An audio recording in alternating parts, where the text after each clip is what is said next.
Reconnaissez-vous cette structure en forme de fleur qui circule dans votre sang? Croyez-le ou non, il s'agit d'un élément essentiel à la production de l'énergie de votre corps.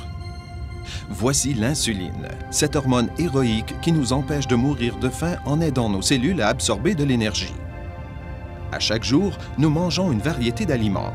La nourriture fournit à notre organisme l'énergie dont nous avons besoin pour travailler, réfléchir, faire de l'exercice et pour guérir. Dans l'organisme, l'énergie complexe contenue dans la nourriture est réduite en molécules plus petites et plus simples qu'on appelle glucose. Mais la présence de glucose dans notre sang ne suffit pas.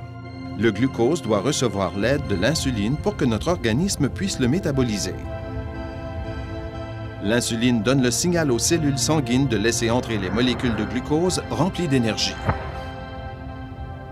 Lorsque le signal est capté, le glucose est attiré à travers la membrane cellulaire et nous fournit ainsi de l'énergie. Mais d'où vient l'insuline? L'insuline est produite par le pancréas, un organe du corps humain qui a la forme d'un poisson. Cet organe calcule la quantité exacte d'insuline nécessaire pour absorber les sucres contenus dans la nourriture que nous mangeons. Mais tout ne se passe pas toujours comme prévu.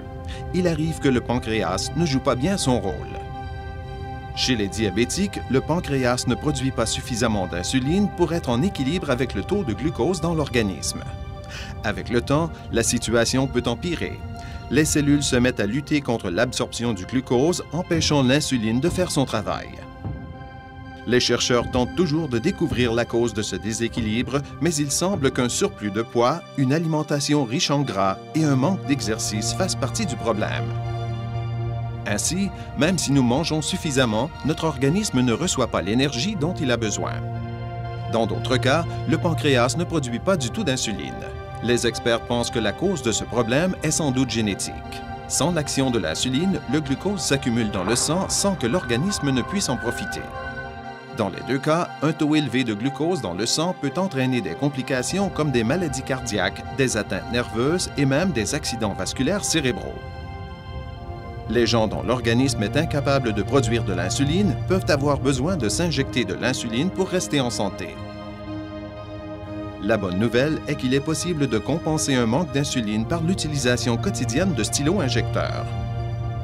Un programme d'activité physique et une alimentation saine aident également les diabétiques à maintenir un taux d'A1C, taux de glucose sanguin, à une valeur optimale, soit autour de 7. Pour la plupart des patients aux prises avec le diabète, un taux plus élevé que 7 signifie un manque de contrôle du taux de sucre dans le sang et que les niveaux de glucose sont continuellement élevés.